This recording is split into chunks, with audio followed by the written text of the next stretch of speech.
Social മീഡിയയിൽ ഇപ്പോൾ വൈറലാകുന്ന ഈ കപ്പലിനെ കണ്ടോ? MV Hondius. വിനോദയാത്രയ്ക്ക് പോയ ഈ ആഡംബര ക്രൂസ് കപ്പലിൽ നിന്ന് പുറത്തു വരുന്നത് നടുക്കുന്ന വാർത്തകളാണ്. കടലിന് നടുവിൽ വെച്ച് 3 യാത്രക്കാരുടെ ജീവനെടുത്ത ആ വില്ലൻ ആരാണ്? ഹന്ത വൈറസ്. അർജന്റീനയിൽ നിന്ന് യാത്ര തിരിച്ച ഈ കപ്പൽ ഇപ്പോൾ ആഫ്രിക്കൻ തീരത്ത് നിരീക്ഷണത്തിലാണ്. 8ഓളം പേർക്ക് രോഗം ബാധിക്കുകയും 3 പേർ മരിക്കുകയും ചെയ്തു.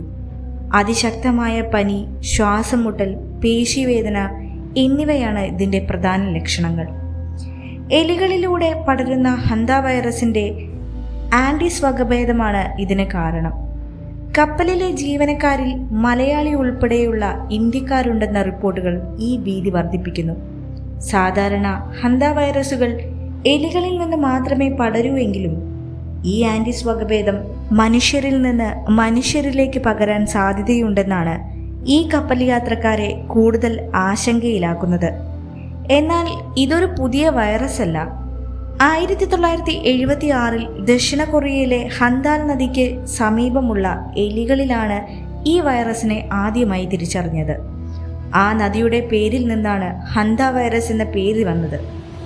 പതിറ്റാണ്ടുകളായി എലികളിലൂടെ പടരുന്ന ഈ വൈറസ് ഇപ്പോൾ ഒരു കപ്പലിനെയാകെ ഭീതിയിലാഴ്ത്തിയിരിക്കുകയാണ്. കോവിഡ് പോലെ ഇതൊരു വലിയ മഹാമാരിയാകാൻ സാധ്യത കുറവാണെന്ന് ലോകാരോഗ്യ സംഘടന പറയുന്നുണ്ടെങ്കിലും ഈ കപ്പലിലെ നിഗൂഢത ഇന്നും അവസാനിച്ചിട്ടില്ല. എലികളുള്ള സ്ഥലങ്ങൾ വൃത്തിയാക്കുമ്പോഴും മറ്റും മാസ്ക് ധരിക്കുകയും ശുചിത്വം പാലിക്കുകയും ചെയ്യുക എന്നതാണ് നമ്മൾ എടുക്കേണ്ട പ്രധാന ജാഗ്രത. ലോകത്തിൻ്റെ മറ്റൊരു കോണിൽ നിന്ന് മറ്റൊരു ഭീതിയോ?